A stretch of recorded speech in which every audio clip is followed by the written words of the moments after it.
All right, we are going live, and we're live on YouTube. Hello, everybody. Hello.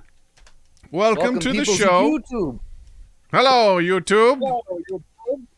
Uh-oh. What was that? I heard myself. Is it Discord? And I kind of liked it.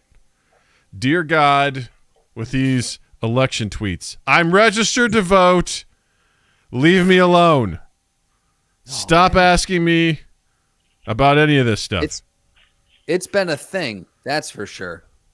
They're getting good with it. I'm getting ones that are saying like, "Hey, it's been a while. You haven't heard from me in a while." And I'm like, "Oh, Mom." Yeah, and you never will. Stop. That's what you're going to hear from me right now. Oh, hey, what's up, Cindy? Mom? How are you, girl? How was your day? Are you having a good day? Zinni, be honest, how many times have you thought about Snom today? Yeah. And I'm talking like the real life Snom, like from the clip with the pillow, you know? Hey, Jervis. Oh, shit. He goes, fuck, you guys are already back to voting again? I mean, it's almost been 2 years, so yeah, you're right. It's true. Been thinking about Snom a lot. Welcome to America. Welcome to Every America. 18 months-ish. It's exhausting. Unfortunately, I don't live in a battleground state, so it's not as bad, but it's still kind of bad, you know? This is the first year that I'm living in a battleground state. Let me tell you, it's much different than when I lived in Chicago. Yeah, Which is the state. Let's just call it what it is. Chicago's the state. The state of Chicago. It resides in a sovereign country known as Illinois, but the state is Chicago. That's what it is, man. It's where everybody lives. You got to go where the people live, you know? I'm right. Adam, are you in a swing state or in a battleground state? I think Colorado is traditionally purple. Okay. But I think it's going more blue lately. We do have Lauren Boebert. But yes, you do. Yes, you do. Yeah. The person that's recently called for a Christian nationalists to rise up because the end days are nigh and the second coming of Christ is right around the corner. And you get to play a part in that.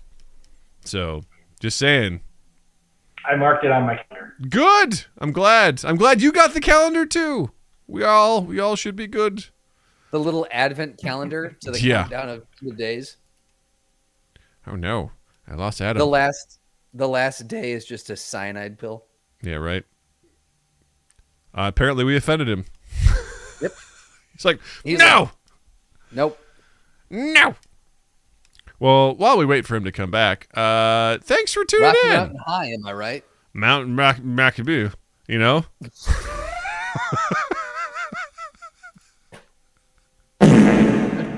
That's what we call the brain, you know?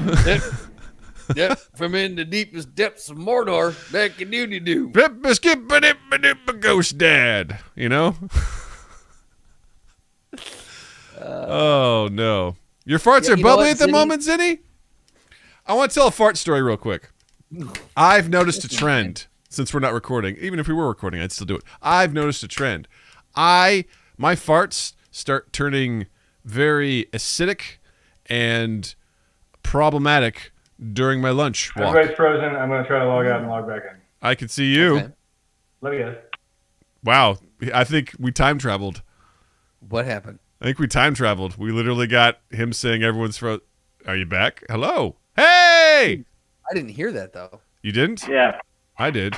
It got all frozen for me. It was really weird because you left, like you got dropped, and then like literally 5 seconds ago you popped on, said, everyone's frozen, I'm going to log back out and log back in, and then like you dropped, and I'm like, okay, we time traveled apparently. You know. Yeah. Kazow. So Thanks for having me on. You're welcome. With you guys again. I'm so glad to have you back too. I was so excited to hear that you're back. I think we're looking good. All right. And we're sounding good. And if you're just coming in to check us out, do us a favor, hit the like button. It helps us. It helps us with the live stream. We appreciate it. Dear God, as I look over at I got some sub stories to talk about here in a little bit. The subs on our channel were Man, it was like the goddamn stock market. It was just the most insane thing I've ever seen. But anyway, let's get this started. We hit record, and then we go. Okay, one more time. Smestad. Yeah? Smestad? Oh, no, I can't hear you. What the heck? Where does audio go? There we go. God bless it. Smestad. Smestad. I have Smee in there for some reason. I can't keep thinking of Smee. Smestad. Okay, here we go. And 3, 2, 1. Hey, everybody. Welcome to Mind Gap Podcast. I'm Doug. I'm Justin. And we are joined again, a return guest, someone who's been here, I think, at least twice before. He is a producer. Twice.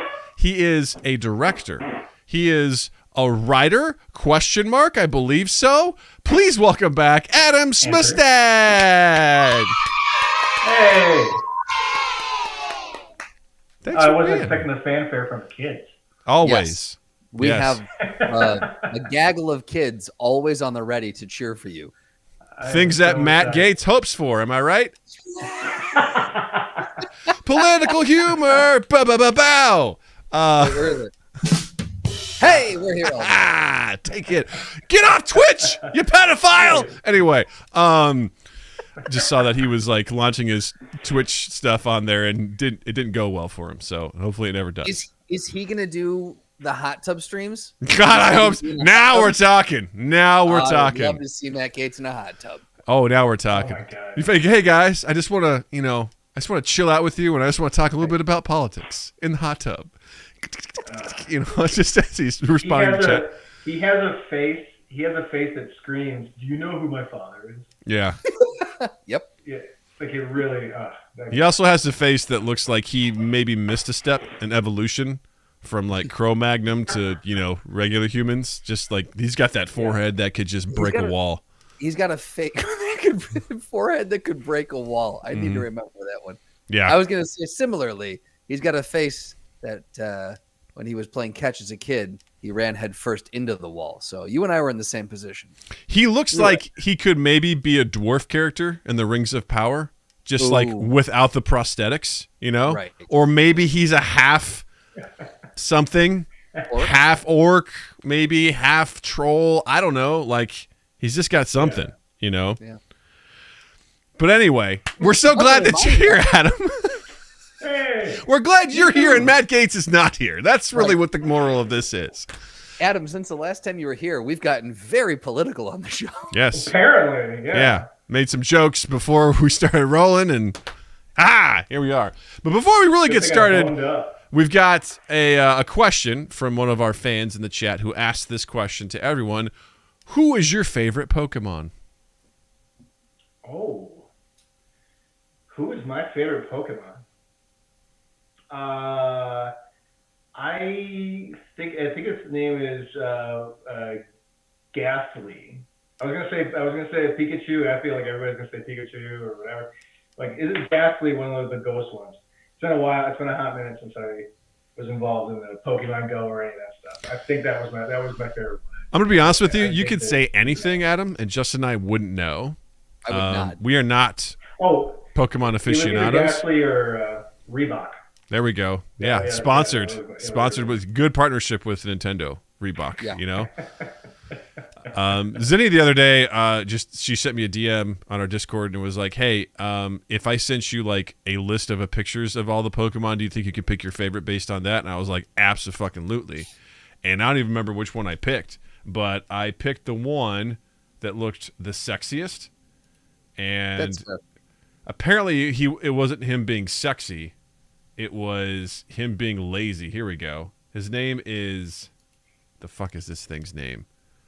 Snorlax. It's slacking or slaking. I don't know. But it's hot, man. It's a hot one. I'm gonna share this with the people watching. You can see it. It's a hot boy. I picked him because he looks like he's laying there rubbing his belly like, come here. You want to check this out. Not safe for work Pokemon. Yeah, he's like, Pokemon After Dark. His species is lazy Pokemon, and 100% a Rule 34 for that. Apparently, he's a very tanky Pokemon, but he falls asleep. So he's a risky guy. So well, he's tough. That happens sometimes. That happens. So, happen. but thank you for sharing your favorite Pokemon. That Zinni is happy. She's very. You've made Zinni happy. Yes. She says Ghastly is fair, so she approves. So Thank you. way to go. All right. That's all right. Yay. That's the good stuff. All right there. So we got some I'm cool just stuff. surprised that you were able to name one. Like I was like Kirby. I don't know. I was like, again, you could make anything up, you know. Yeah. And I've been like that sounds like one. That sounds real. We could do that. Sure. Yeah. But we got some cool stuff to talk about here. So let's do some housekeeping real quick, and then we'll get to it. So we'll make this real quick. Check us out on our YouTube page, youtube.com/mindgappodcast. Like and subscribe. Gang, quick subscriber story. Last week, when we were recording this, we were at 217 subscribers. At some point over a 7-day period, we went from 217 to a height of 254. And now we're back down to 222. I don't know what the fuck happened. But Justin, I was furiously typing him updates being like, I don't know what's going on right now because our viewers have not gone up, but our subscribers have shot through the roof. And then they would like dip and then they go back up. And now we're at 222, which I think feels more realistic. So if you subbed and you stayed with us, thanks. Doug doesn't trust anything when it comes to the internet. Everything is suspect to him. That's very fair. Anything that the numbers didn't add up. It's like we posted like our episode, but there was nothing extravagant. Usually we'll pick up, a sub or a follower here or there when we post a short or a reel or whatever. But I was like, we haven't really changed anything. And there's just this huge spike. I'm like, what's going on? I don't trust this. I'm suspicious. And I was right. So again. So anyway, but if you have subscribed, great. And if you haven't, you should check us out. Hit the subscribe button, hit like. We'd appreciate it. And if you watch our episode, if you watch it live, just drop a comment down below. Your favorite emoji. You tell us what you like about Adam. Why do you think he's so cool? I think he's cool because he's a talented human being. And you're going to learn more about him in just a second if you haven't already. So check us out there. Be sure, if you want to support us, you can follow us on all our social medias at Mind Gap Podcast. You can support us on Patreon, patreon.com/MindGapPodcast. You can check out our merch at redbubble.com. If you want to hang out with cool people like Zinni and Jerbus and other cool folks, join our Discord. The link is in the description down below. You can hang out with us. Join us for our video game nights, which I host on Saturdays at 8 p.m. Central. You can also check us out on Tuesdays at 7 p.m. Central, where we host the live stream of the podcast, which is super exciting. Last Saturday, we did the Jackbox Games night, and it got just absolutely dirty, D-U-R-T-T-T-Y, dirty. And I'm going to hopefully put together a little highlight reel. No short is going to cover the depravity that we got to. So I think I'm just going to do a highlight reel of some of those moments. Noah's not going to like it because Noah was the butt of many jokes. So so stay tuned for that. That'll be coming. But anywho, that's all of our housekeeping. Adam and I have some housekeeping. Of course. No. Don't you dare lump that in with housekeeping. This is an announcement. It is an announcement. Adam and I wanted to get this in at the very top so people heard it before all the plugs at the back and everyone's like, we're done. Hold on. Let's give us the prompt and circumstance that it deserves. One second. This is a Mind Gap exclusive. I'm so glad you have that now. This is what I do sometimes when I should be working. All right. So Adam and I are producing a film called Love and Improv. You've probably heard me talk about it before. It is our 2 East 8's first feature film, and Adam and Smoose Entertainment has jumped on board, and he's helping us produce it, along with Tara Haller and Stephen, is it Rudinsky? Raminsky. And it's we're really excited about it. Right now, we are doing our Seed and Spark crowdfunding campaign. Okay. And so that means that we need people to help us raise some money, because making a movie is expensive, and it's also a team effort. We want you to join our team. We want you to be part of our team, and the way that you be part of our team is you donate, right? Now you can donate $1, you can donate $5, $10, $20, $1 million, whatever your financial situation dictates. You can donate that, but we have a special offer for the Mind Gap audience. And Adam, I'm going to let you take it away. Yeah, I'm putting my body on the line for this one. So what I said is, so for every $100 that the Mind Gap podcast audience donates, I will take a 1 ounce shot of the scorpion pepper Tabasco sauce. If the Mind Gap podcast people can raise $2,000 amongst them all over the course of the next week, I will come back and join you guys for whatever amount of time you guys want to dedicate to me. I will do the Pocky 1 chip challenge. I have done half of a chip before. It sucks. I will be happy to put my pain and my suffering on display for you guys. It is nuts. I think we can do this. I think it'll be fun. So come watch me hurt my stomach. So there you go. So for every dollar, or sorry, for every dollar, for every $100 raised by the Mind Gap crew, the community that we have, Adam will do an ounce. You said 1 ounce shot. 1 ounce shot of the scorpion pepper Tabasco, which is there you go. crazy. And if within a week from when this airs, we can raise $2,000, he will do the 1 chip challenge on air with us live on the stream. And you know what? If we go for $2,500, he'll put some of the Tabasco sauce on the chip. How about that? Man. At that point in time, really. And, Who gives a shit at that point? It's like throwing a Molotov cocktail after, a nuclear bomb. Like at that point in time, whatever. Who cares? Yeah. Well, that's exciting. Yes. So that the challenge yes, go ahead. Tell us, how could they donate to make this happen? So you can go to on Instagram, my bio, Adam's bio, Two East Dates, all of our bios have the link in the profile. You can also go to loveandimprovfilm.com. That's loveandimprovfilm.com, all spelled out. And on there's a link to the Seed and Spark campaign. You can also go to seedandspark.com and search Love and Improv. So there's many ways to get there. And Mind Gap will do some posts about it. We'll remind you guys on social media. Throw the link up there. But yes, if you guys can go to loveandimprov.com, there's a link to our crowdfunding campaign. And the gauntlet has been thrown down. You guys have 1 week to make this happen. I want to see Adam cry. So please help us make this happen. More importantly, I want to see what it does to his butt. So yes. If you guys raise $3,000, Adam will show you his butthole on air. If you guys raise $3,000, I will come back on from the bathroom. There we go. At the next episode. Now we're talking. Yeah. Do another follow-up and be like, all right, guys, it's hitting. Go live. And I'll talk to you through the door. Right.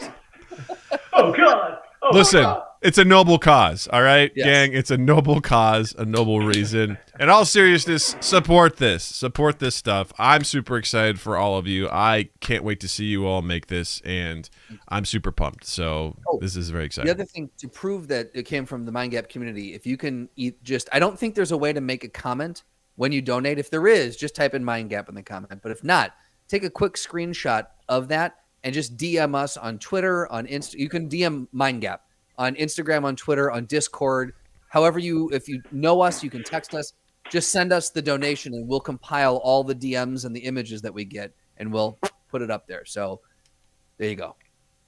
That's what Adam's going to be doing. Yep. So Putting it up there.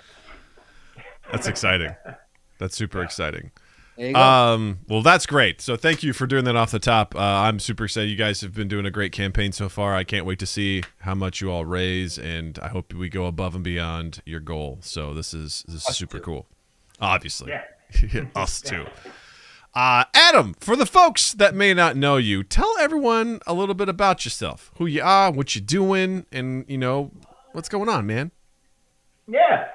So, I'm Adam. That is a great way to start. No, I'm a writer, producer, director.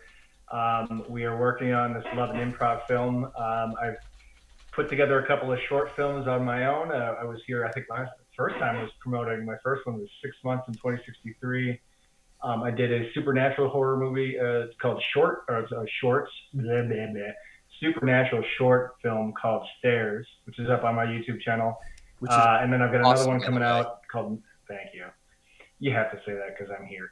I do.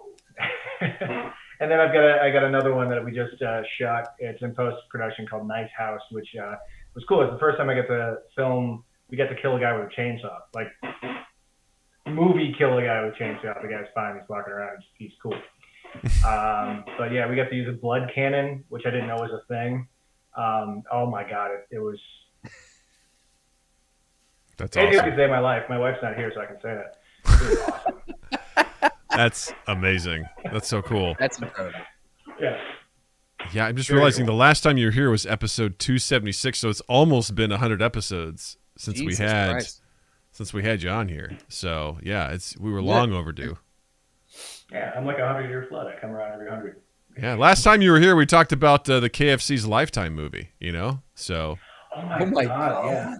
That's Yeah. right. that was a while ago. That was a We should minute. all follow up with that, and we should. You know what we should have done was we should have all watched it for this episode. Yeah, We're gonna- I think Adam's already potentially going to be putting his body through a lot of pain. I don't think we need to add that to it as well. We don't need mental anguish to go on top of that. That seems a bit much, a bit overkill. I'm holding out for the Popeyes chicken romantic comedy. Now we're Yeah. talking. And, yeah.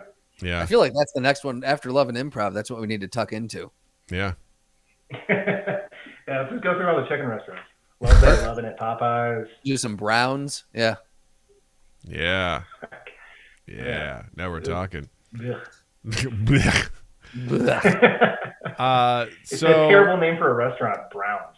I know, Right? Yeah. not great, No. not great stuff. Almost as bad as UPS's, tagline, which is "What can Brown do for you?" And it's like nothing good, nothing good, sir. And look, I get it. You guys are brown. That's your logo, but come on, that's the best you got. Come on. How about we won't break your stuff? We'll get it to you. They're not On allowed time. to legally say that though. We won't break it. We won't do it We intentionally. might not break your stuff. It'll get there. How about it'll get there? It'll get UPS. It'll get there. UBS. It'll get there. Yes, eventually. Eventually, yeah. Adam, you're doing something though that I find incredible is that you are throwing yourself head on into a career in filmmaking, and really going for it. Like you're shifting the main focus, the 9 to 5, if you will, towards ever surely towards the realm of just doing filmmaking. And I'm floored that in Denver this is possible. I didn't realize that the scene was so hot out there. Can you talk just a little bit about what that journey's been like, what you've experienced, what made you do it, and how you're going about it for anyone who is listening that might need that little shot of inspiration? Yeah, absolutely. So I didn't mention it. So I am a licensed and practicing attorney for the maybe remaining 3 months, but I am transitioning out of that stable job and going headfirst into the filmmaking industry. So I started actually in 2018 working as a PA, and worked on stuff. And this was in Chicago. Chicago's a major market, so I was getting quite a bit of work. And then obviously the pandemic happened and whatever, I sucked. But we moved here into Colorado. We're just outside of Boulder. We moved in January of 2021. And actually that first year, I was quite nervous because it's a minor market, but that first year I was busy. I worked on an independent film that was shot out in the mountains out here. And then I worked on, there's a lot of Hallmark movies that get filmed out here. Hallmark, for lack of a better word, but that brand. Yeah.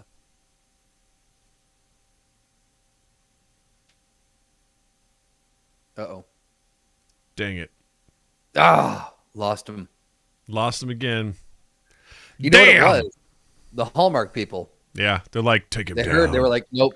They he messed said, up. we don't actually, Hallmark doesn't actually operate out of there, but you're using our name. That's Right. slander. They immediately contacted Google and said, hey, shut this down. Shut that shit down. Cut his These assholes. are doing us dirty, and I don't like it. Cut the feed. Cut the feed. Cut the goddamn feed. But it's okay because he has the power to bring himself back, like the hero that he is. Hey, There he is. Maybe. Said hey, and then just disappeared again. Wait. Is this time the I can charm? hear you guys. Oh, Hey, there he is. Perfection. I can hear you guys. I can see. Okay, there we go. There we are. Yeah, that's where I left off. So Yeah. Hallmark-esque movies. Hallmark-esque movies. So I did a couple of those, and then the thing is like there is a lot of talented filmmakers out here. Like some incredibly great cinematographers, gaffers, actors, writers, directors, that sort of thing. There's just not a lot of people that film out here, and I don't get it. It is beautiful. Just take your camera and point it to the west, and like production value. It's gorgeous.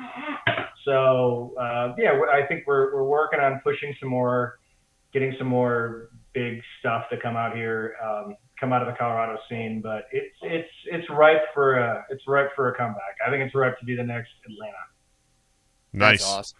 Well, it's also, I know, like a lot of folks, for a while there, I think before the pandemic, like Colorado was sort of the getaway for LA. A lot of folks were like, man, it's a nice place to go. It's chill. It's less populous. It's, better just wildlife and just nature in general. I think it was kind of the stopover. Then I think Boise, oddly enough, in Idaho became the next place where people are like, I'm going to fucking Idaho. And people are like, really? They're like, yeah, it's like the not so hidden secret anymore. So I could see how there could be, relatively close proximity and that, people go there and, or maybe setting up shop to do more projects. And like you said, I mean, you can't beat the scenery there. I mean, geez, it's fantastic. It's amazing. That's really cool that you're in a good spot. You're primed. You're ready. You're prepped. You're ready to strike. Impressive. Yeah. Very aggressive. I like it. I'm ready to strike. Yeah, we got it. Yeah. So, what made you fully be like, all right, I'm leaving the stability of the lawyer life to go into film? Yeah, that's a good question. I always wanted to do. This was always where I wanted to end up. Like I've got this little drawing back here was something that I made when I was I think it was second grade. And it says, what do you want to be when you grow up? And I wrote movie director, and I misspelled everything, and it was cute. Awesome. So it's something I always wanted to do, but growing up in the Midwest, it wasn't really an option. My parents were very practical. They're like, get a real job. Yeah. So, I went into law school, and I practiced for a while. It was fun. Sorry, I should take that back. It wasn't fun. I practiced for a while. I made some money. It was good, but it was always like a means to an end. And, I finally got to that point where things have been taken off. I've actually been working more as a filmmaker this year than I have as an attorney. It's about time to just pull the cord and give it my all, make it happen. That's exciting, man. I'm really happy for you. I'm glad that you found your passion and that you're listening to the calls of the wild. And, because you kind of have to do that, Justin told me a long time ago at some point, it's kind of shit or get off the pot. Sort of, you can't just be like dabbling. You got to fully commit one way or the other. So I'm happy for you. I think this is great that you're doing what you love, and it seems like you got, a lot of opportunities ahead of you. Yeah, thank you. I think I do. I think it's the easiest thing in the world to say, right? Like logically that, at some point you got to, like Adam, you said, pull the ripcord and just be like, all right, this is it. We're going all in, but man, when you've got that steady paycheck, it's just so hard to upend that, that solid ground that you're standing on. And so I know that's something that we're in our different times, we've all hit or are hitting that. And it's just that siren song of like, come to the creative side, do this. It's so tempting. It's so tempting. And it's terrifying at the same time. For sure. Oh no. We lost your audio again. What in the world? Is that better? I hear you. I can hear you. My goal is to make sure that we technical difficulties during this show as possible. So I think I'm doing a good job. You're doing great. I was saying it's fun. It's really fun. The creative side. It's not very stable, and it is a lot of work. And I think it's a lot more work than people think. I think there's a lot of people out there who are just like, I had a good idea. I can do it. I can make it happen. It takes a lot of work to actually make something of quality. It starts with a good idea, but like you know, who do you got to know who to hire and who you need to hire. What you don't know is mostly, I think, is the biggest thing. It's the unsexy side of the industry. Like a lot of people think like, oh, you know, I'm gonna sit down for a month and I'm gonna write out this great story, and then we're gonna go to set and we're gonna have actors and cameras and action, and then I'm gonna go to Acapulco and I'm gonna relax for a few months while the next idea hits me. And that may be true for the big name people, but when you're an indie filmmaker, man, it is like you got the idea, you write the script, and they're like, all right, now the hard work starts. You know? Yeah. It's fun. It's fun though. It is. I encourage people to do it. So you obviously have a love of horror. What about I do. horror films like tickles your fancy? Honestly, I like you get such an opportunity to be really creative with horror movies. Because they don't have to be grounded in reality, and even almost by definition, they can't be grounded in reality. I honestly could not watch horror movies until I was 16 years old. Like I was too nightmares. Oh my God. But I was so fascinated about it. I would always talk to my friends and I'd say, you know, like they'd go, oh yeah, I saw Friday the 13th part 4 the other day. And I'm like, I couldn't watch it. It's too scary. Tell me what happened. Tell me everything. Yes, I'd like live vicariously through that. Even stuff like I'm not a big gore. I'm not big into gore, but like I will, if there's a horror movie comes out, I will, if it's too gory and not something I'd like to watch, I will read the Wikipedia article about it. Like I know what happens in all 3 human centipedes. Never seen them, but I've read the Wikipedia. But you know how it goes. Yeah. Same. And I did the exact same thing because I didn't want to watch it. Haig and I, during work one day, spent like an hour, and I just read off the Wikipedia pages and we discussed it. Yeah, it was. Yeah, you're like. I know the struggle. Yeah. Yeah. So I that's what I really dig. Really dig horror. I'm particularly enthralled with old school like 80s slasher type and supernatural horror. That's my jam. So you must be familiar with the Winnie the Pooh horror movie that's coming out.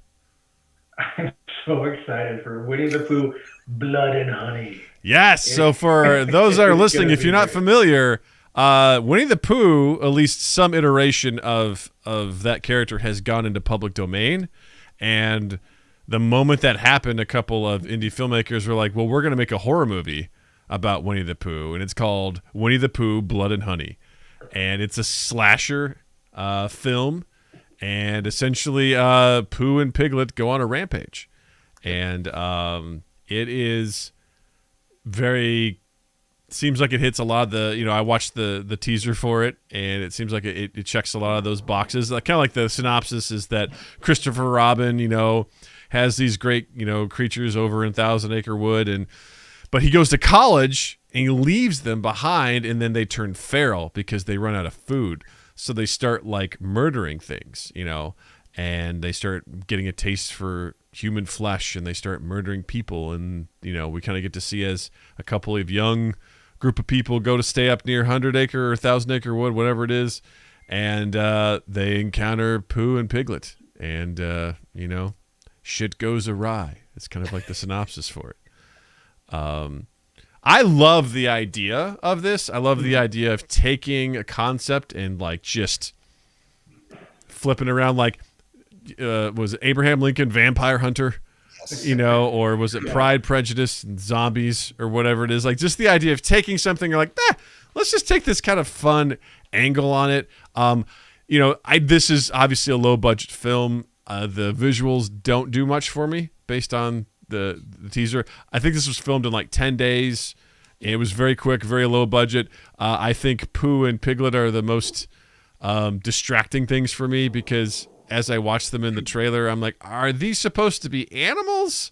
Because they just seem like dudes in masks, and they look like dudes in masks, so I don't believe for a second that this is not a dude in a mask, you know? I will say that as much as they look like dudes in masks, they're horrifying. Oh, of course. Like, imagery is just gross. Yeah, it's a Winnie the Pooh mask, and it's just sitting there smiling as this guy goes to like saw someone in half. You know, like it's terrifying, and it looks like a boar that's going to eat people and whatnot. So I don't know. It looks, I don't know. Again, execution wise, who knows? But I absolutely applaud people making stuff like this. I think it's really cool.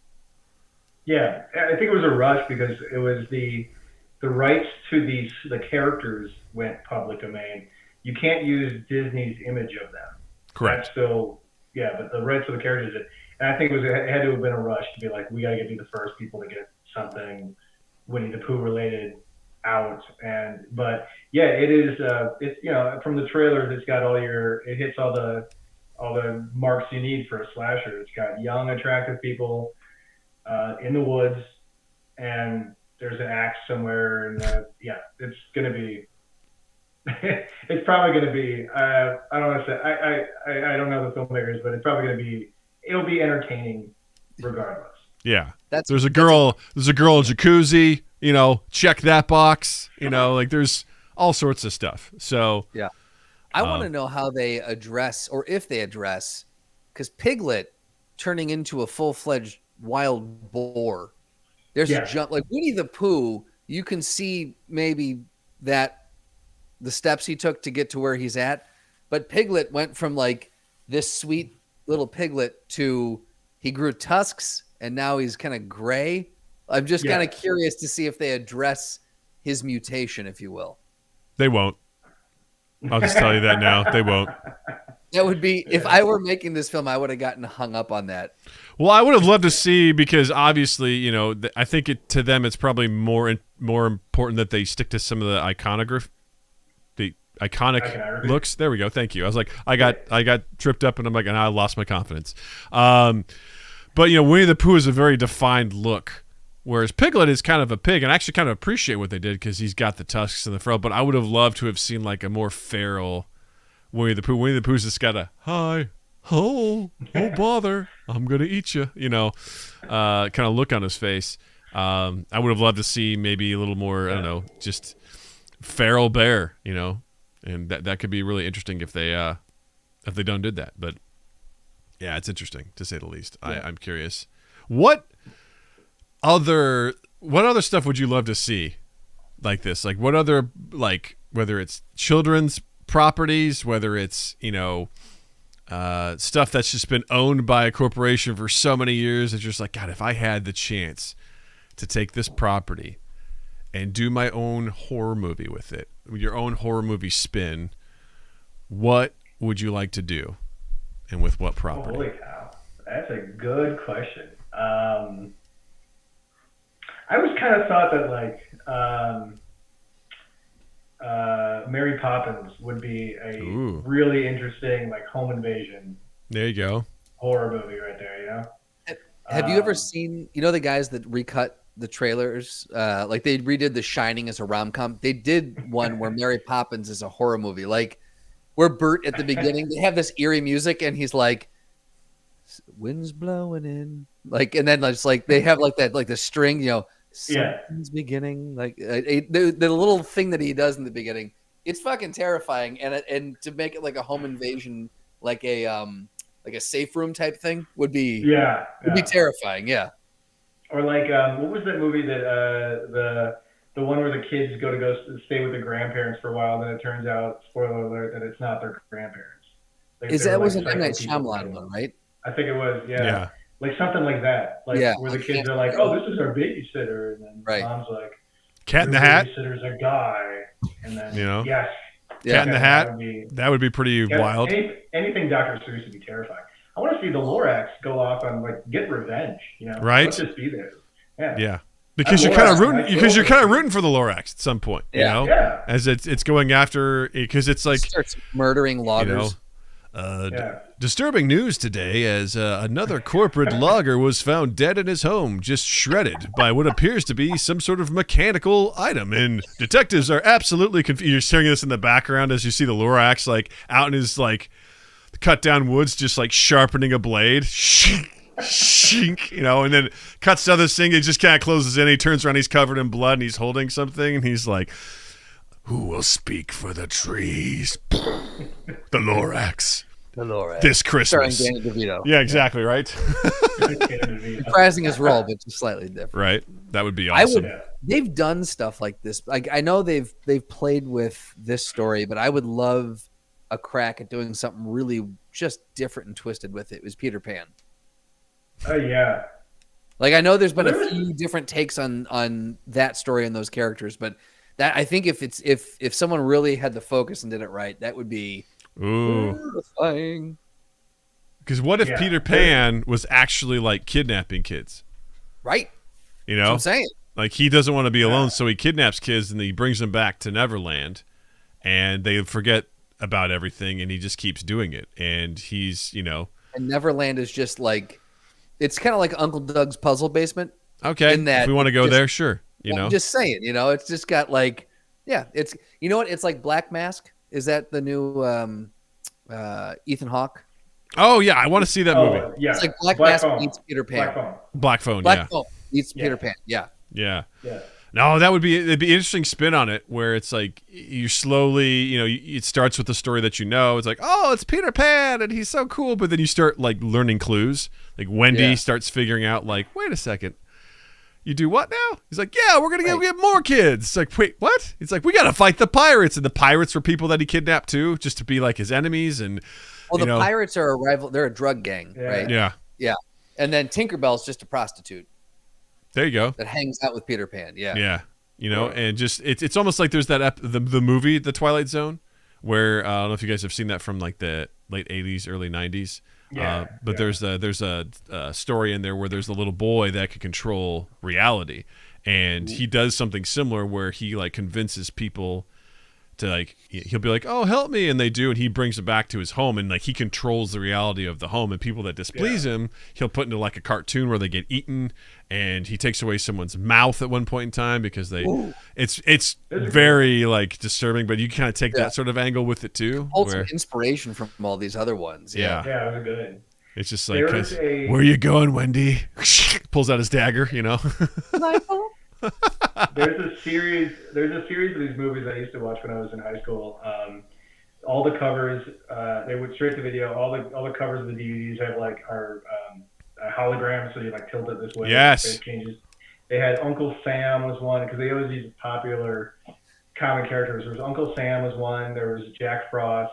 Not to be confused with the Michael Keaton one. A couple other ones, but like they were all the Uncle Sam one was far and away the best in a bad way. It was so entertaining. It has Isaac Hayes in it. And the premise is a very patriotic soldier in the Gulf War gets killed by friendly fire, but he comes back and they never explain why he comes back as a zombie, but he just does. And he comes back as a zombie, dresses like Uncle Sam, and kills people who insult America. Boy, it sounds like that movie's going to get remade any day now. Right? Any day now. Starring Matt Gates. Yeah, right? Matt Gates. It is 90 minutes or whatever it is of just glory. I would hope it's not longer than 90 minutes. It seems like a lot. It's so good. Yeah, it's so good. 3 hours and 42 minutes of it's the director's cut.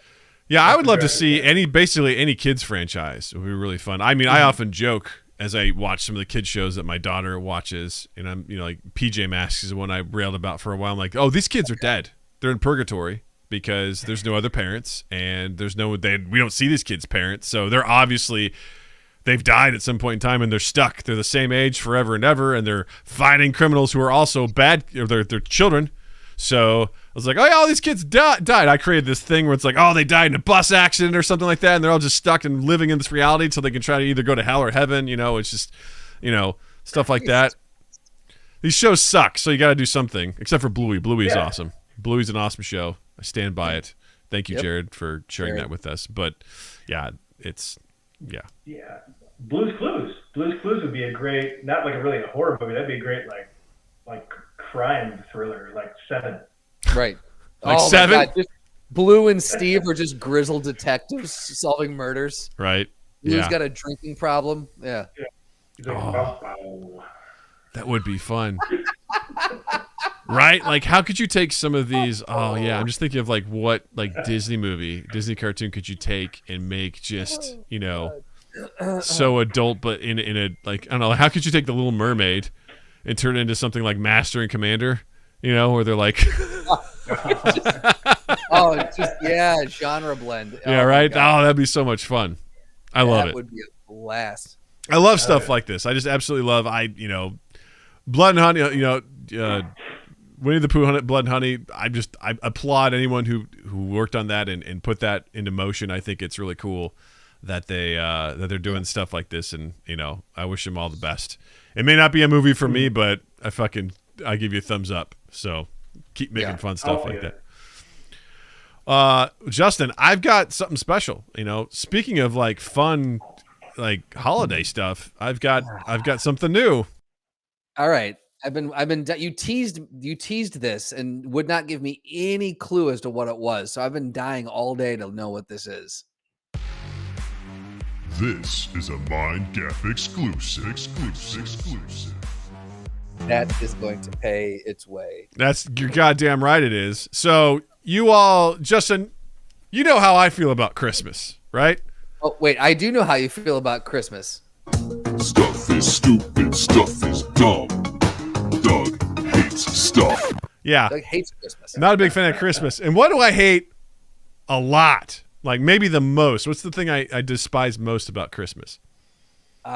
Is it the gift giving? It's not the gift giving. It's the holiday music.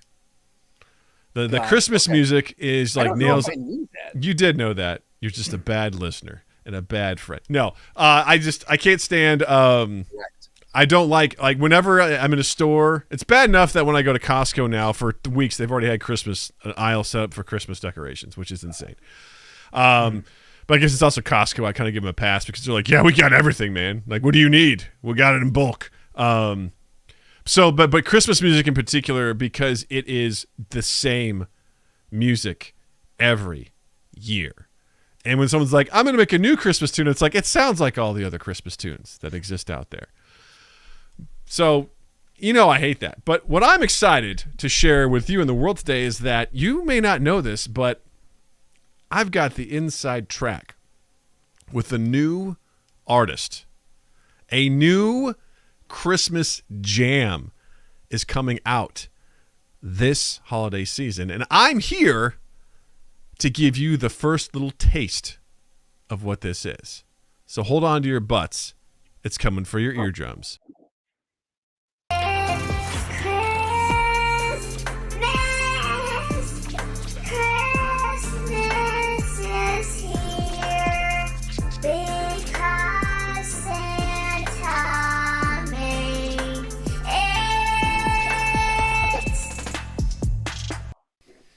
Yeah, guys. Wow. Pre-order now. Pre-order. Okay, first of all, you're going to regret that in a second. First of all, pre-order now at loveandimprovfilm.com because that song is going to be in their movie. They don't know it yet, but we're working on a licensing deal for that. This takes place during Christmas, right? What's that? Does the ASPCA know they recorded a cat getting neutered? Because, man... Love and Improv, that movie takes place during Christmas, right? You guys need a Christmas song? I got you covered. All right, it'll be a good price. Good price plus a standard $3,000 fee. It's just a standard industry fee. My daughter got a hold of my voice mod on my computer the other night, and she was like playing with like this holiday tune thing, and I couldn't hear it, so I hit record, and it sounds way better. Because it was auto-tuned than what it was in real life. When I listened to it auto-tuned, I'm like, this sounds really good. I'm not going to lie. There was, at the very beginning, there was a small part of me that wanted to ask, Is this Natalie?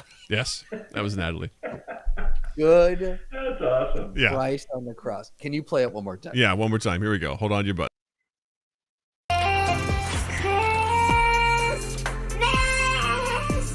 Stop it. I made a mistake. You're flashing it again. Oh, God.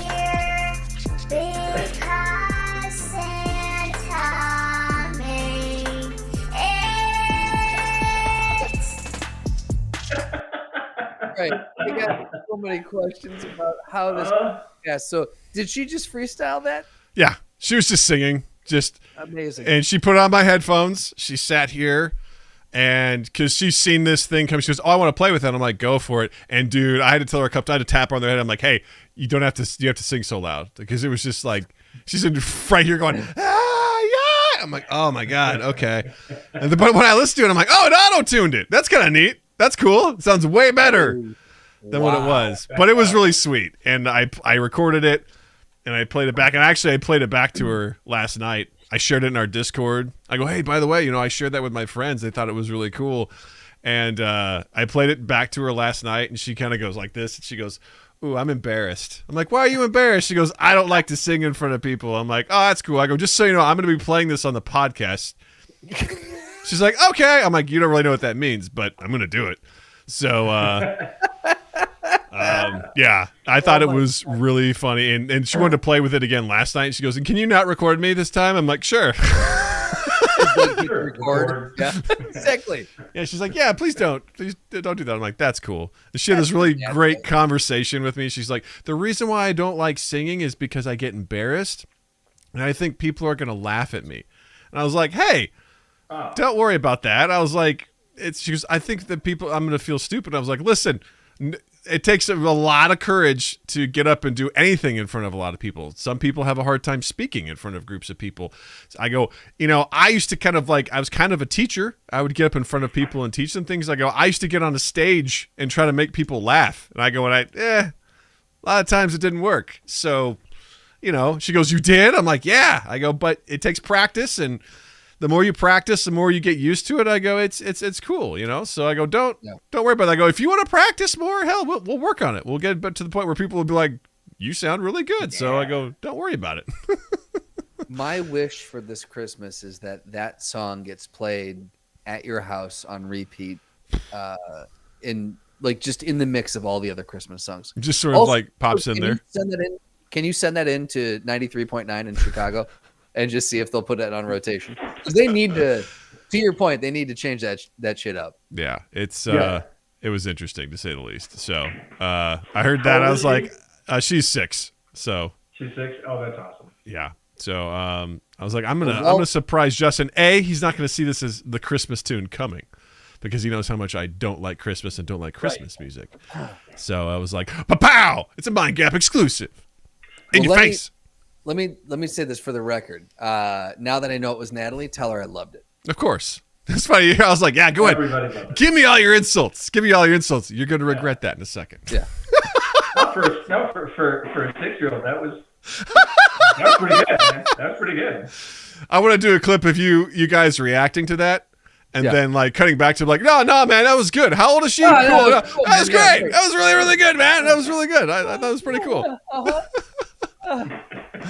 Slotty says, "Doug forcibly removing the Christ from Christmas." I don't know what that means, but what? Just live Moss? Is that what you're saying, sir? Yeah. Mary Moss. Mary Moss. Mary Moss. Mary Moss. Mary Moss. Anyway, thank you for allowing me to share that. Thank you for premiering that on Mind Gap. Yes, it was a Mind Gap exclusive. So here you go. So Adam, have you been following like sort of the AI image generation that's existing out there in the world? I mean, it's been I haven't followed the image generation thing particularly, but like I've followed a lot of the AI growth, and they're doing AI's writing scripts now, which that is something that connects with me. But yeah. There's been a big. Are you familiar with DALL-E? Yeah, he's my favorite artist, actually. Yes, of course, always everyone's favorite artist. There's an AI generation called DALL-E 2, and I think it's something you have to subscribe to right now, or it's like a closed beta that they're going to be opening up to. But you can essentially type in series of words, whatever you want, and it will generate 9 frames of, images based on what you put in. And there's like a Twitter account that posts some of those things that people have generated. A lot of them are hilarious. For example, you could type in Doug forcibly removing the Christ from Christmas, and it would come up with an image of that. Absolutely. Oh. It does. Justin and I actually dabbled with this briefly.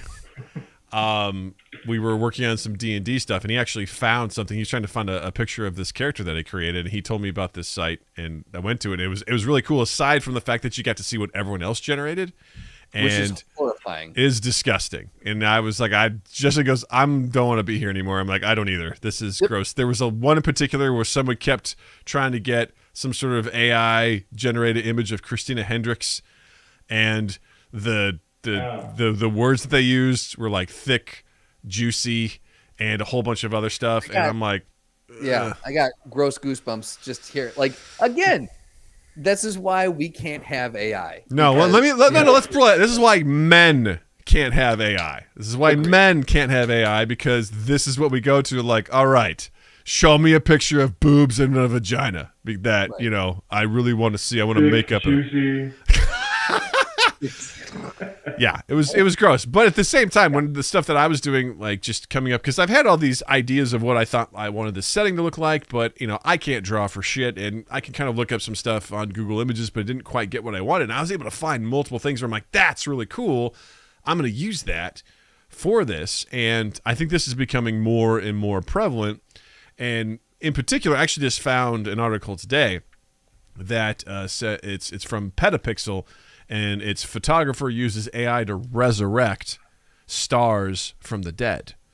And basically this photographer named Alper Yeselitas, who is based out of Istanbul in Turkey, he created the hyper-realistic portraits for a project called As If Nothing Happened.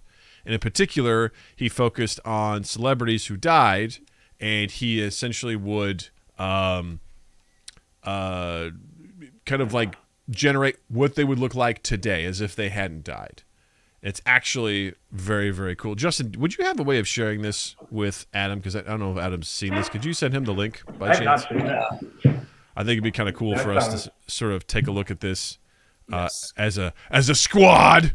It's not like deep fake where they talk or anything. Is it? No. It's just a still image of the stuff, which is really cool. And I just sent a message on our Video Ninja. How about that? Look at that. So I'm going to flip this over here. Go ahead, Justin. What's interesting, because this is in some way, shape, or form, this is similar to what the police do when a kid's been missing for some time, and they have to generate, they used to have to sit there and go, okay, well, what might this kid look like now? Missing when they were 6, now 13, what would they look like? Yeah. I could see this being a practical application for that.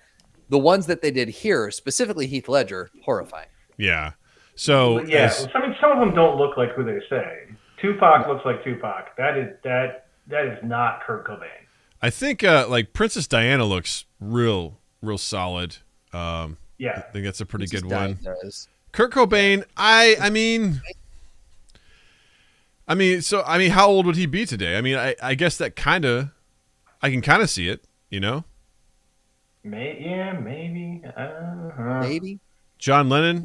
Is a stretch for me. That's a stretch. I mean, I don't know. Again, I can see it. I mean, Tupac just looks thicker. Yeah. Heath Ledger was the one we were talking about this earlier. He would today be, what did we say he would be? 40. I think 42. 42. That's not a 42-year-old. Yeah. That's a 60-year-old Phil Collins. Like, that's not a 42-year-old. Don't say his name. You don't say his name. He who shall not be named will appear. He has a curse on his name. If you say it, he will appear and go do do do do do do do do. And we don't need that. Oh, why don't I have a 0.7 seconds of that? Because it's evil. That's why. We don't say his name. He's the celebrity that people tell me I look like. They say I look like Phil Collins, which is... Stop saying his name! I said... Jeez! Philip? Jeez! The call? God, damn it! Tom Cruise. Freddie Mercury on here looks like Mr. Feeney in Boy Meets World. He does. Doesn't He he? does. Yeah, and he's wearing lederhosen for some reason. Yeah. I Mr. think McFeeney when he's at his yodeling club. Michael Jackson's interesting because it's like young Michael Jackson version before, like it wasn't Before like the the recent. change. Yeah, before there was obviously all the surgery and things like that, which I think is a very interesting looking photo. The Elvis one is just, I don't like that one because It's bad Photoshop. it's just bad Yeah. Photoshop. Like that head's way too big for the Look, body. I know don't- Elvis had a big head, but this body does Yeah. not match that head. He's So all over. That's not good. also at first I looked at this, I'm like, what is he, a doctor? Like I just my initial thought is like he's in some sort of like doctor's coat or whatever. He's in scrubs or something. I'm like, he's not a doctor. Oh, scrub me up, nurse. Jimi Hendrix looks pretty, I think, pretty on point, which is interesting. Yeah, some of these are pretty good. Yeah, some of these, the technology is still being. Janis Joplin, this I way. think, looks solid. I don't know. I think all these are a pretty good attempt at trying to recreate Yeah. that. Because what I like about this too is it's a combination of also both the artist, like the photographer, working with the technology to create something new, which I think is really cool. I think we may get to the point where the technology does all of the work altogether and gives you exactly, what you're looking for. Because I think we had talked about this before.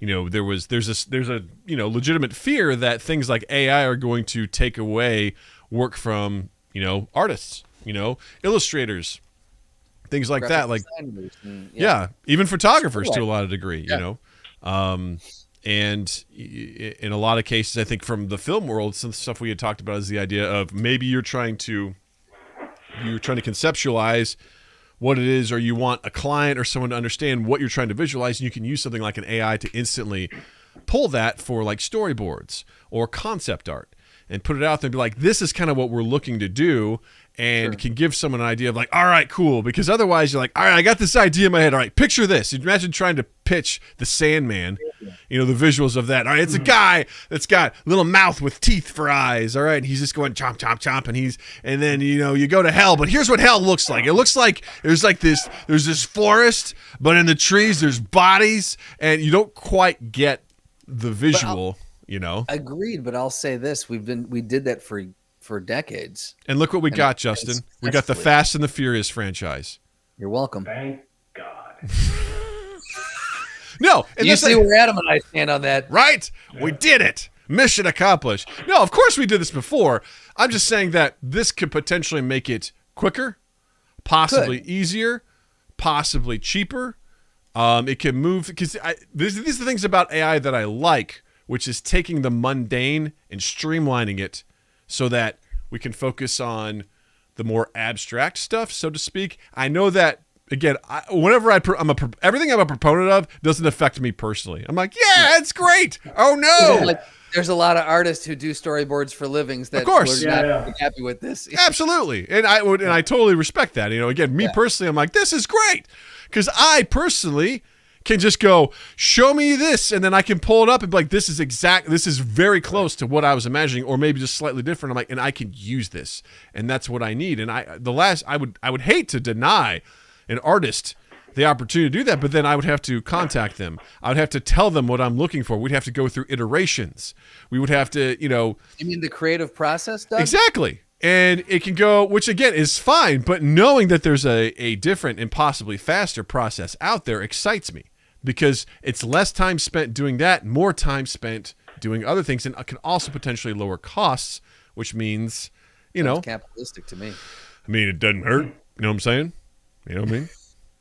You know what I'm Adam, saying? are you as a filmmaker, are you at all concerned about the ability for AI? Right now we've got AI that can write scripts and screenplays, but I mean it's moving towards image generation for if you're doing some sort of an animated or CG shot or actual full film. I'm sure eventually that we're going to get to the point where you can probably have AI edit and make decisions on that kind of stuff. Like, are you concerned at all about this encroaching on your/our industry? I I honestly think anybody should be if you're in the industry, and I think actually audiences should be too. There was a really funny sketch with I think it was Thomas Middleditch and somebody else, a couple of people. They actually filmed a script that AI wrote. It was a riot because everything was weird. It was absurd. He's standing in space. It was hilarious. But it's when they started doing. I'm trying to remember what the first film I saw where they brought back an actor who had died. I know there's Princess Leia came back and. They did it in Gladiator. They did it in the Hunger Games. Yeah, we've seen it a couple of times. Yeah, it bothers me because at some point in time, you're going to have these producers and the big production companies who are just interested in making money. They know people will come back and they'll pay a lot of money to keep seeing these stars. So why do they need to hire a new actor? Why do we need to have another actor have a different interpretation of the character? It's if we're already in that situation where the cliche is true, there's nothing new coming out of Hollywood.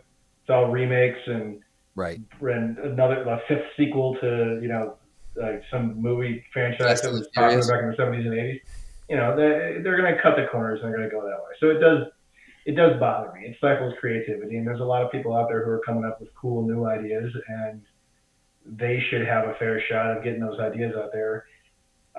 When it's going to be more expensive, but why would you use that when you can CGI and have some computer write you a script and put Marlon Brando together with David Bowie? Yeah, that's a weird combination. They're already kind of doing this. Bruce Willis, he basically sold his likeness to a production company to do a cell phone commercial over in Russia. And essentially, they just deep faked with permission. They paid for it. They used his likeness, deep faked it, and his face is there for a commercial in Russia. So that's weird. Already happening. Yeah. I would say, I listened to this podcast called Dudesy, which is apparently run by an AI, which is amazing to me. Justin has his doubts, but I find it very interesting. And one of the guys on it, Chad Kulchin, is a huge proponent of AI and technology. And his thought is into the future. He goes, eventually, you're going to type in what you want to watch, and an AI is going to generate everything for you. You're going to basically have your own specific show built just for you that you can then watch and binge watch and get hooked into, and it's going to be instantly created. As an audience member, how do you feel about that possibility? And as a creator, how do you feel about that, if that future were to come true? As an audience member, there's something nice to be able to say, I want to watch a superhero movie with the hero has the power to shoot waffles out of his eyeballs, and it happens. But at the same time, some of my favorite, I think what makes really good, really memorable content, really memorable TV shows and movies is, and this is going to sound so cheesy, but it's the writer, the director, the filmmakers feeling. They're putting their soul out there and making it available to you, and I think that's what people end up connecting with. I'm gonna go hug a tree afterwards. But as a creator, it's the same type of thing. There is a very strong drive as a creative person to create something. I can't remember who it is, but someone was talking about writing is easy. You just take a piece of paper out and you cut yourself and bleed on the page or something like that. But there's a drive to get. I got this idea. I got to get this out. The idea, the film that we're making, Love and Improv. It was something that we are all passionate about. It's an area we're all passionate about. It's something we want to get out on paper. It might not be something that an audience member is going to say, you know what, I'd love to see. But if it's available to you and you can see the passion that we put into it, you're gonna like it. So I think art was always something that I thought was never going to be touched by the whole automation AI thing, and then it is starting to, and it does. I'm not a fan, to put it that way. Yeah. I think I just have one issue with what you said, Adam, and that you're implying that the AI doesn't have a soul. I will be explicit with I don't think the AI has a soul. Yeah, but I'm you see, gonna the first thing to is, go with- AIs are working on building souls as we speak. So it's going to put the soul creator workers out of work. But AI is going to automate it. It's going to be faster. It's going to be smoother. It's going to be streamlined. So then those people can find something else to work on. You know? Souls will be less glitchy. Yeah, right? Yeah, that's For true. sure. Yeah. Yeah. Yeah. Justin, how do you But feel they're all- about that? But they're all going to look like old Jimi Hendrix. There you go. Perfect. Perfection. Which I'm okay with, if I'm going to be honest. No, I'm in the same boat as Adam in that I don't even think as an audience member I want the ability to say, show me this exact thing I'm thinking of. Like part of what I find enjoyable about consuming content is following people that I like and seeing what they put out. You know what I mean? Like, so like for Ryan Reynolds, for example, I really enjoy following what he does both in the marketing world and in his film career. And whatever he comes up with, I enjoy his creations instead of me dictating, hey, you make a thing for me and I want to see this thing. I would argue if I want to see that thing, go fucking make that thing. Like I should go make that thing. If you want to see a thing, go make the thing. That's just my personal stance where I enjoy following the artist and getting and consuming what the artist that I like, what they put out. From a artist standpoint, I think it's horrifying and I do not like it at all. I think it's horrible. AIs don't have souls and, hot take and yay. And I do think, I don't know. I don't know that you'd be able. I will admit that I probably, if you gave me a fully tuned up AI script that, like, it wasn't the one that Thomas Middleditch Right. did. Like it wasn't all bonkers. If they worked out all the kinks and they got a really good AI to write the script, and then you got Paul Thomas Anderson to write a script. I don't know that I'd be able to tell the difference. I'm not sure that I'd be able to pass the what's that test? Turing test. The Turing test with that. That being said, the idea, the concept, the feeling of something being created by a person resonates much better with me than something just being generated in mass by a computer. That's interesting. This is obviously an extreme radical idea of how we would consume and create content that we've never seen before. So the idea of being like, oh, I'm going to surrender this to some sort of technology to create my version of Star Wars that will obviously be superior to what exists, and I can watch it and enjoy it in the comfort of my own home. You know what it feels like? It feels like a Black Mirror episode. It does, 100%. It feels like episode 2 of season 1. But here's the thing, Justin. Not all the Black Mirror episodes are bad. Some of them are good, and this could be one of the good 3 ones. of them are good. Yeah, this could be one of the 3. So, Yeah. that's all I'm saying. Yeah. I'm just That's saying. I'm not saying. I'm just saying. I'm just You know saying. what? The creation. It sounds, Doug, like you're okay with it. I'm curious. Not sure. I would need to see an example. I would need to try it.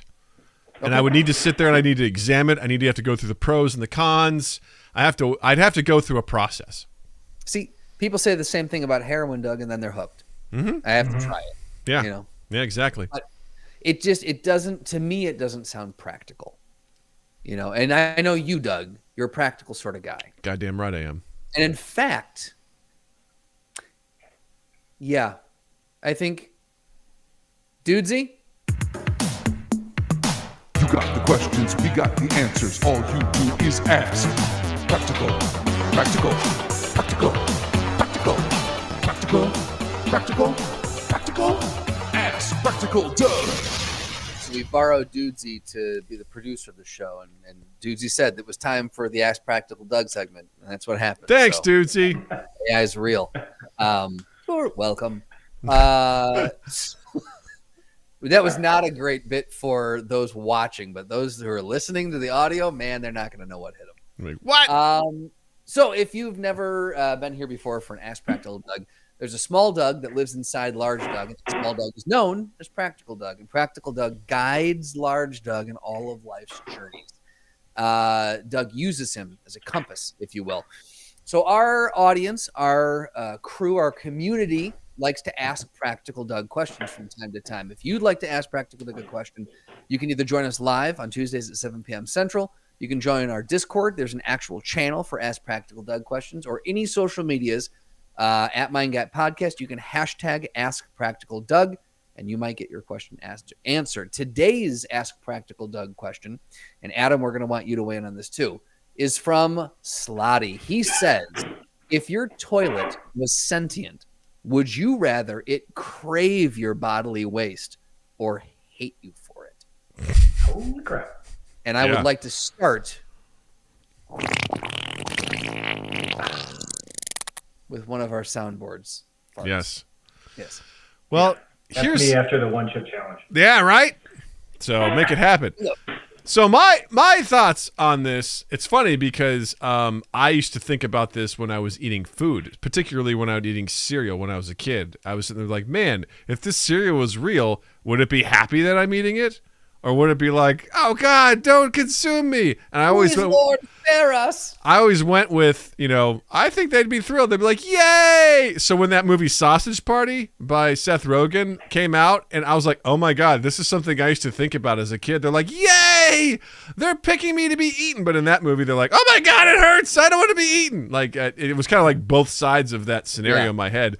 It was like, I was like, oh my God, are they in my head? Do they know what I think about? So I look at this in a couple ways, in a very practical way. On a moral level, I would prefer the toilet to be like, thank God, sustenance, right? Please feed me. I like this. As opposed to something that's like, please don't do this, because it feels like torture. You know what I mean? Like I don't want to do that. But it also depends on how emphatic the toilet is in either direction.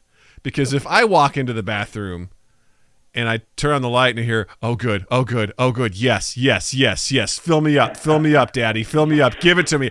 And like I open up the lid, it's just going, and I'd be like, I don't, this is making me feel really uncomfortable. It's like, don't tease me, get it in there, I'm like starving, In this scenario, the toilet has a tongue. Yeah, it does. It has a fleshy tongue. Like giving it a tongue, yeah. Yeah, it's just sitting there and be like, get it in here, because if it's just like starving, it craves it. I know what it's like when I crave something. I'm pretty, I have a pretty rabid approach to how I get there, and if it's just like, it's very unsettling. I'm like, I'm not excited to go in here, because maybe you walk by, it's like, is it time? It whispers, you coming in? You coming in? Is it time? Papa hungry. It's just this horrible, horrible thing. Now, the flip side is also pretty horrifying. You walk in, you turn on the light, and it just starts going, I don't. You go pee, it's like you're waterboarding it. It's like, you have to take a shit, God forbid. It's like, oh no. What did you eat? You had hot sauce? How many things of hot sauce? Starts retching as you. Yeah, it's like It just screams in horror the whole time you're doing it. And you're sitting there guilty as you're pooping. Right. It's like, get off your phone. Just get this over with. Stop looking at your text messages. No one's texting you. Get off of me. Are we done? It's too much paper. I can't swallow it all. You get a bidet, God damn it, you bastard. This is horrible. All right, so that's the two sides of it. So which would you rather? I would probably go for it craving my waste, because at least there's some semblance of enjoyment, as annoying and unsettling as it would be. I would rather have that than, walking into a room and feeling like I'm committing some sort of crime, Sure. That makes sense. Towards this sentient toilet. So that's where I stand. Adam, what do you think? Where do you weigh in on this? I see what you're talking about. I mean, as far as the emphatic nature, how with how much gusto do they like? Because it's like, if you go to a masseuse and you're getting a massage, I think it's acceptable to make a couple of noises like, that's good. But like, again, there's a huge difference between and oh yeah. Like, you'll probably not be allowed back, depending on your level of If you're just like deeper, harder. Hold it. Okay. Yeah. So my initial leaning is I would prefer it to crave it, but crave is a strong word. It is. I feel like you should be happy in your job. Yeah. So that's why I lean that way. I agree. I think you should be happy in your job. Yes. Yeah. I think that's a fair distinction. Is crave is a very it's the operative and a very strong word in this scenario. I have to agree. I feel like you gotta go with the craving. Otherwise, I do feel like I'm committing a crime, an atrocity, if you will. Yeah, absolutely. Slotty goes in the chat. He goes, Adam has the enlightened point of view here. Yes, he does. Guess he's gonna be happy with your job. Yeah. Yeah. Oh God. I can't imagine living my whole life going into a bathroom and just basically having this sentient being be like, I hate you. It's like a Count of Monte Cristo situation. It's plotting its way to get out and get revenge on me, and take everything I have. And it's like, it haunts me in my dreams, and finally it gets free, and it's like, it gets me in this perfect, Machiavelli situation. And I'm sitting there going, how could you do this? It's like, you shat in me for years. I'm like, I had to do it somewhere. It's like, fuck you. And then it like kills me somehow. Like, I don't know. I don't know how it does it, but it murders me. It gets its revenge. And I'm like, I don't want to do that. I feel like we need to enter this scenario into an AI program and let it produce a script for us. I feel like it could be a great horror film, a revenge horror film. Got it. Don't go into the bathroom. All right. I think that was a solid one. Way to go. No pun intended. Ooh. Pun intended. Who knows? But hope you enjoyed it if you're a toilet. All right. It is decided. There we go. Slotty, thank you for the suggestion. I appreciate that. That one came in and I was like, you're speaking my language, pal. I appreciate you. The best part of that was it came in as a meme. And I just kind of like did it plainly, but it was a meme from like Sopranos. And it was, I haven't seen it, but it's one of the characters like, Tone, if your toilet was sentient, would you rather it crave your bodily waste or hate you for it? It turns to Tony and goes, I can't have this conversation again. Like, he's just like, I'm not going to do this. Like, I won't do it. All right. Yeah. So I thought that was funny, Very cool. Woo! There it is. Adam, this is the point in the evening where we ask for recommendations. So what do you got as far as either books you're reading, video games, recipes, movies you're watching? Recommend something to us. What are you enjoying that our fans should enjoy too? Okay, yeah, you're going to love this one. So a friend of mine had recommended this movie to me. So I decided to check it out. It's currently streaming on Amazon Prime. It's called The Greasy Strangler. Oh, I've heard of this. Holy Lord. It is, I watched it. It's very Napoleon Dynamite-esque, where it's like all the characters are losers and they have this very grandiose idea of what their life is and it doesn't match reality. But it's like Napoleon Dynamite with a lot of horrible nudity and really campy gore. It is, strap yourself in for it, but it's enjoyable if you like cheesy bad horror movie stuff. A legitimate like good recommendation. I've been watching Sandman right now and it's fantastic. Yes. Yeah. Yes. Let me ask you a question. Are you familiar with the source material? Not really. I think that sort of hit when I was kind of dying down on my interest in comics. But I mean, I know like Neil, is it Gaiman? Neil Gaiman, yeah. Neil Gaiman, yeah, I love him. Like everything he's done is fantastic. So yeah, I like his stuff. I never followed the comics very much, but yeah, the shows, I genuinely know the characters and the gist behind it. But yeah, it's beautifully shot, beautifully acted. It's Neil Gaiman. It's fantastically written. It's awesome.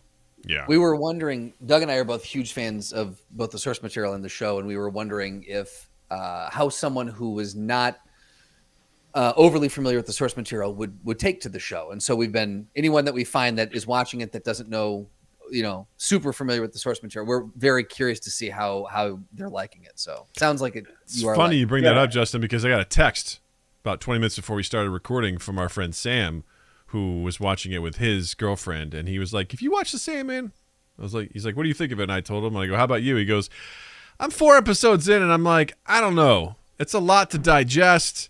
It's a lot to understand the universe and the world." And I was like, "Do you have any questions?" I'm like, "I'll blow off this fucking podcast. You ask me anything right now, and I will answer it for you. I'm here for you." Yeah. And we had a nice little discussion. Just wait till you get to episode 5, Sam. I was like, episode 6 is my favorite, hands down. That one was great. The sound of her wings was easily my favorite. It's one of my favorite parts of the comic. And the mini episode, the short stories that they added after the fact was also just so good. Loved it. So anyway, yes, wonderful. Couldn't agree more. Also, I remember seeing the trailer for The Greasy Strangler years ago because I just like to go to Apple trailers and just see what's coming out. I was like, that looks like an interesting film, like just unique style, unique look. So interesting. I think I'll have to try and find that and check that out. I need to look up the trailer for that. I have not. It's something. Pour yourself a good drink before you start watching that one. It looked interesting. Justin, what do you got? And I am. I'm going to recommend Welcome to Wrexham. It is on FX/Hulu. Ryan Reynolds and Rob McElhenney bought a Welsh football team, and in the town of Wrexham AFC, and the show is a documentary series about them buying it and trying to turn the club around. So the team has fallen to the lowest tier that you can in the lowest league that you can in their tiered structure. And so they've been relegated all the way to the bottom and been that way for years. And so they bought this team with the hope of turning it around and eventually want to get them back up to the Premier League, which is where the best of the best, the teams that that's where they play, is the Premier League. And so it's just really interesting to watch. Rob McElhenney, if you don't know, he plays Mac on Always Sunny in Philadelphia and from Mythic Quest. Just the two of them together and just this journey they're on. It's very odd that the two of them got into this together. And, McElhenney makes the joke at the very beginning. He's like, it was his idea. And he's like, I always grew up as an Eagles fan and everything in Philadelphia. And I understand the underdog story. And, when I heard about Wrexham, this and this, but it takes a lot of money to buy a football club. It takes, more money. I have TV money, but it takes movie star money. It takes superhero movie star money. It takes gin money. It takes mobile phone money. It takes, and he just kind of rattled off. He goes, so there's only one person I could call, and just the fact that Reynolds went for it. It's just an interesting story. Also, very interesting to learn about the town of Wrexham and the country of Wales. So I would strongly recommend it. Half-hour episodes, I think. There's 17 episodes in the first season. They're still releasing them every week. So check it out. It's a fun, very lighthearted, easy watch. Cool. Doug, what do you got? I just started watching an anime on Netflix called Cyberpunk 2077 Edge Runners. Or Cyberpunk Edge Runners. It's based on the Cyberpunk 2077 universe. It's pretty cool. I'm almost through the first 2 episodes. It's pretty violent. And it's interesting. Essentially, if you're not familiar with that universe, it's kind of I don't know if I'd say dystopian future, but it's tech is pretty big and people can augment their bodies with different things, and it's following this young teen who's just down on his luck, is single parent home, and he doesn't have a lot of money. He's bullied at this prestigious school, and he's kind of trying to figure out what to do, and he comes into contact with this like cybernetic stuff that gives him pretty powerful abilities, and he's currently not using them for good. So it's interesting. So it came as a high recommendation. So I'm curious to check it out and see what it's about. But so far it's interesting. So I'll keep you posted. I'll give you my final review once I get through with it. But so far its animation is really well done. Music's Might we cool. get an anime out of context from this? Possibly. I mean, I should try that as a challenge to do like a good anime and do an anime out of context scene from that to see, actually that could be interesting with this because you'd be like, what the fuck? I'm like, yeah, right? That's what most anime with Holy shit. Yeah. Yeah, so that's what I'd recommend. Adam, thanks so much for being here with us tonight. This was great. As we wrap up here, please tell everyone where they can find you, where they can follow you, and all that good stuff. So come check out our YouTube channel. It's called Smoose Entertainment. That's Moose with an S at the beginning of it. We've got some of our shorts. We've got some trailers and some episodes of Quarantine Files that I did with our good friend Justin down here. Check out loveandimprovfilm.com and you can check out and you'll find a link to the Season Spark campaign. Also, I was told, I don't know if anybody likes my shirt. This was made by a good friend of mine, Snowman Films. I've been looking at your shirt all night. So it says write, shoot, edit, upload, repeat. It's a really cool, like 3/4 length baseball tee. Yeah, I like it a lot. That's a good friend of mine who's a filmmaker out here in Denver, the Denver area. And so he's got a website called snowmanfilms.shop where you can get this and you can get a lot of material for filmmakers and other creators. So please go check that out. And but yeah, donate to the Season Spark and let's make my butt burn, I guess. Yeah. That's a soundbite I want to isolate. Let's make my butt burn. Also, you can follow My Gap on all social medias at Mind Gap Podcast. Please check out our YouTube channel, youtube.com/MindGapPodcast. Hit that like button, hit subscribe. It'd be great. And if you could please leave us a comment. Leave us a comment on any of the stuff that you see there. You see our shorts, you see our segments, you see our episodes, you see our live streams. Come check us out for our live streams, podcasts. Live streams are on Tuesdays at 7 p.m. Central. I host a video game podcast on Saturdays at 8 p.m. Central. Come hang out. Come check us out. We appreciate the love. We appreciate the subs. We appreciate the support. You're all the best. And don't forget to follow Justin as well. On Instagram and Twitter at Justin_Michael, spelled Mikel. It's the fun way of spelling it. And while you're in the online realm, check us out on Apple Podcasts, Stitcher, Google Podcasts, Podbean, Good Pods, all the places where you can find and consume podcasts. You can find and consume us, and then do the thing where you share and rate, review, and follow and all that jazz. And then 2east8th.com and 2east8th on all social medias. And like Adam said, loveandimprovfilm.com. Go to the Seed and Spark campaign. Anything you can. If money's really tight and you can't even spare $1, share the campaign. Just let people know that this campaign's out there. The movie's happening. And then on Instagram and Twitter, Love and Improv Film. And then, Adam, give me the name of the website one more time for your friend with the shirt, because I'm actually going to buy one of those shirts. Yeah, snowmanfilms.shop. There you go. Yeah. Bam.